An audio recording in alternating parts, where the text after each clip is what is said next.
Olá a todas e todos, nós estamos iniciando este novo encontro em que vamos discutir a sequência das 3 frases desta semana, uma semana que foi um pouco mais curta devido aos feriados, mas nós temos algumas possibilidades um tanto interessantes com essas 3 frases que trabalhamos, que vale a pena a gente fazer essa discussão. Esse primeiro texto, ele é retirado de um hino a uma deusa que é considerada uma das deusas mais relevantes do mundo antigo. Ela está presente em uma série de tradições com algumas mudanças, algumas diferenças no seu formato, mas ela é aceita tanto em territórios gregos como egípcios, apesar de ser originalmente da região da Mesopotâmia. Nessa região, onde ela é original, ela assume principalmente esses dois nomes: Ishtar, entre os babilônicos, e Inanna, entre os assírios. O que essa deusa tem de diferente, que faz com que ela tenha todo esse aceite, é que ela se transforma em uma grande representação da mãe, a mãe que abraça os seus filhos não por causa da maternidade em si, não porque ela gerou estes filhos, mas porque ela tem alguma forma de se aproximar de todos. Ela protege a todas as mulheres e protege, no fim das contas, a todas as pessoas. Por isso que nesse hino ela é apresentada dessa forma. Ela insiste, ela não abandona ninguém, ela não abdica daqueles que estão sob seu cuidado. Ela dá importância à compaixão. Ela não sai apenas reprovando e apenas querendo vingança sobre as coisas que aconteceram de ruim. Ela é uma deusa da compaixão e também dá importância à amizade, a estar junto aos outros, a acolher as outras pessoas e se aproximar destas outras, sem necessariamente aquele jogo de troca, porque o mortal, no fim das contas, não tem muito a oferecer aos deuses, aquilo que é divino. Nós somos muito pequenos perto do que seria um deus ou, neste caso, uma deusa. Mas mesmo assim, mesmo sendo pequenos perto delas, assim como as crianças são pequenas perto dos adultos, têm pouco a oferecer aos adultos, ela representa todo este sentimento de estar direcionada aos outros. Por isso, além do mais, ela é realmente aprazível. Ela é alguém que nós queremos ter por perto, que nós achamos interessante ter por perto. Por isso, essa deusa, com todas essas qualidades de insistir mesmo quando as pessoas erram, de ter importância ou de dar importância para a compaixão e não se preocupar apenas em vingança, em ganhar coisas, e de ser aprazível de uma forma geral, é por isso que ela acaba ganhando toda essa relevância no mundo antigo e sendo reconhecida mesmo em religiões diferentes. Essa divindade tem uma força muito grande e, por ser uma divindade feminina e não uma divindade masculina, como boa parte dos panteões era liderada por deuses masculinos, o caso de Zeus no Egito, Osíris entre os egípcios, Zeus na Grécia e Osíris no Egito. Nos nórdicos temos Odin, sempre deuses masculinos. Ela acaba se transformando na Assíria, entre os assírios, como a deusa principal do panteão, liderando inclusive o deus nacional, o deus que dá nome a eles, que é o deus Assur, ficava abaixo dela em poder. Isso distingue essa deusa de todas as outras que tinham qualidades próximas a ela, como sendo, por exemplo, deusas da fertilidade, gerando coisas novas tanto na terra quanto nos próprios homens, ela a quem as mulheres dedicavam as suas orações quando queriam engravidar, a ela os homens dedicavam as suas orações quando queriam que a plantação desse certo. Essa deusa, então, possui essa grande relevância diferente de tudo mais que nós podíamos observar no mundo antigo, e por isso acaba ganhando essa relevância que inspira outros povos a pensar essa potencialidade feminina também. O segundo pensamento que utilizamos, a segunda frase que utilizamos, é também de um povo bastante diferente no mundo antigo, porque esse povo se manteve até hoje dentro das suas tradições originais. Eles seguem ainda a sua religião tradicional. Eles se encontram no sul-sudeste do Sudão, que é um país africano abaixo do Saara.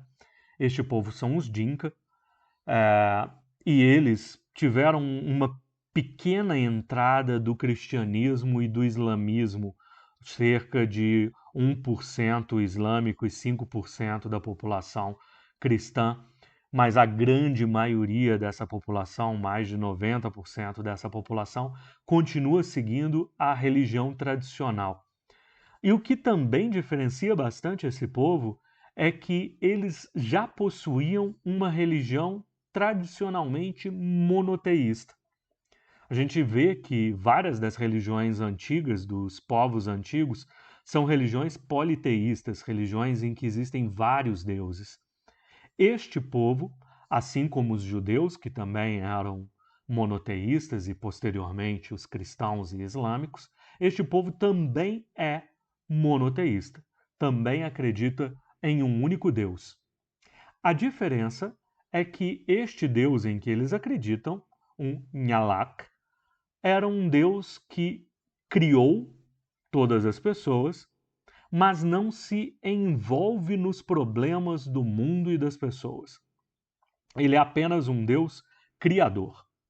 É o único Deus que existe, é o criador de todas as coisas, mas ele não se preocupa com os seres humanos, ele não se preocupa com a sua criação. Ele se mantém distante de tudo isso. Por causa disso, os Dinka possuem também algumas que nós poderíamos chamar de semideuses ou de pequenas divindades ou de entidades, que são dois elementos que serviam para fazer a transição, levar os comunicados dos homens, os desejos dos homens para mais próximo do Deus Nhalak. Essas duas divindades funcionavam como no cristianismo nós teríamos os anjos, por exemplo. Seriam intercessores, mas não são deuses, não competem com essa divindade. Então existe um único Deus, que é o grande Pai de toda a humanidade, grande Criador de todas as coisas, mas diferente daquela posição do judaísmo, do cristianismo e do islamismo, esse Deus não se envolve. A este Deus, os Dinka direcionam esta oração. Mesmo se eu visse um homem me odiar, mesmo assim o amaria. Ó Deus Pai, ajuda-me, ó Pai. Ao mesmo tempo, a oração diz que faria um gesto de amar até o inimigo, de amar até aquele que me odeia, e ao mesmo tempo ela diz: olha, eu faria isto, mas para que eu faça isso eu preciso da sua força, meu Deus. Eu não sou tão forte a ponto de amar aquele que me odeia. Mas se você, meu Pai, Nhalak, me permitir, se você, meu Pai, Nhalak, me ajudar, eu farei dessa forma. Eu não desejo odiar, mas eu sei o quanto eu, ser humano, sou fraco.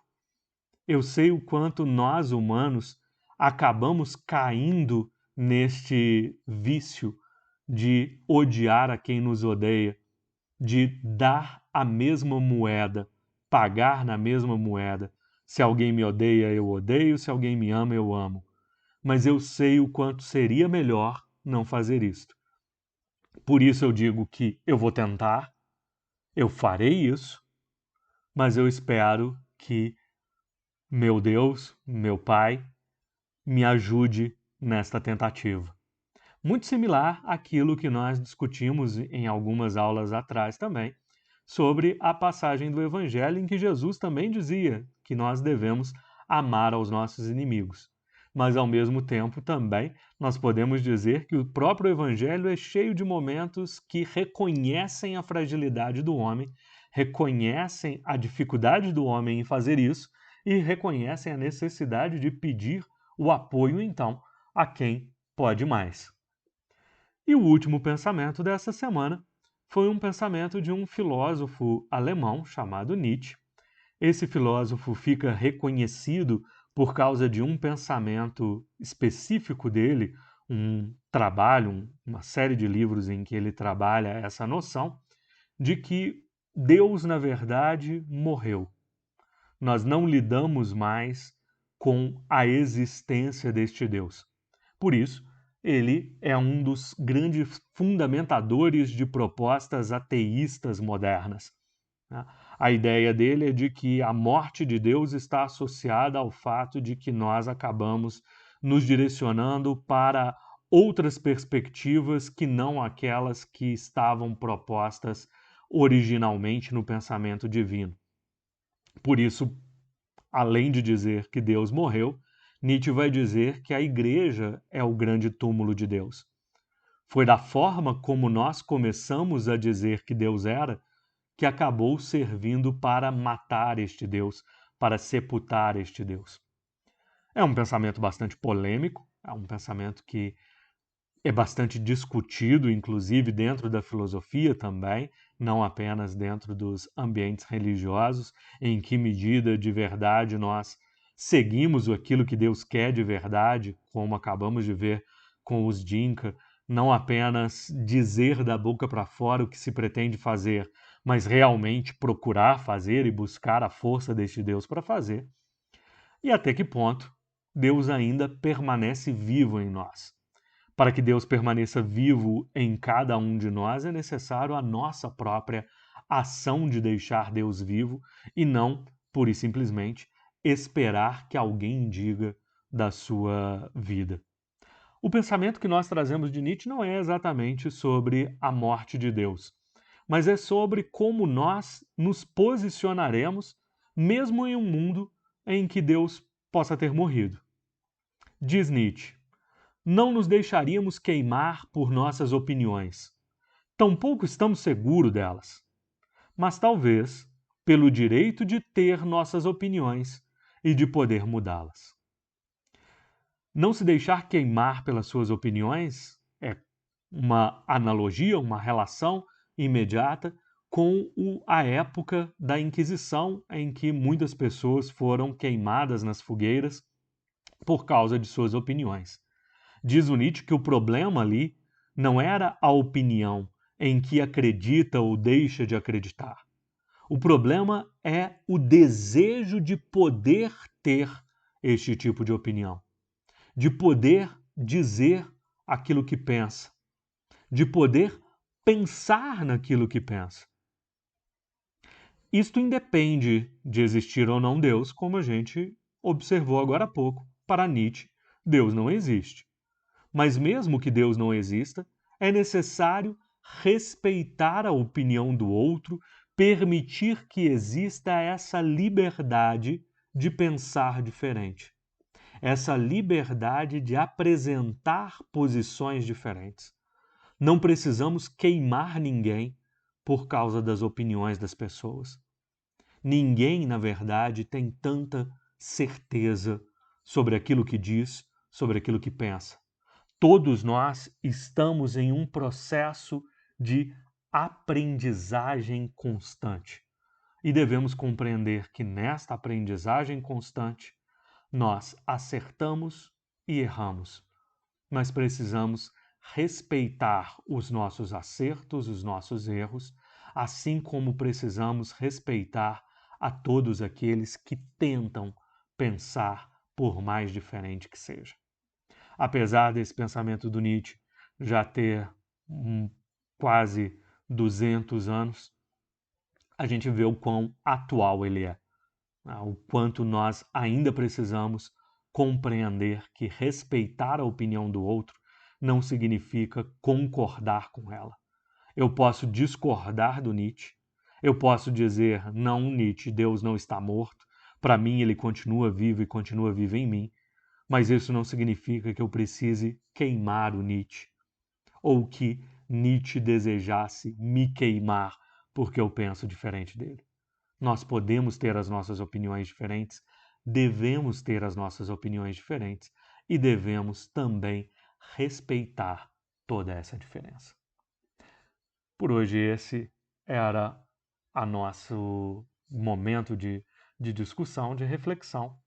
Nós voltamos na próxima semana com uma nova sequência de frases. Grande abraço a todos e todas.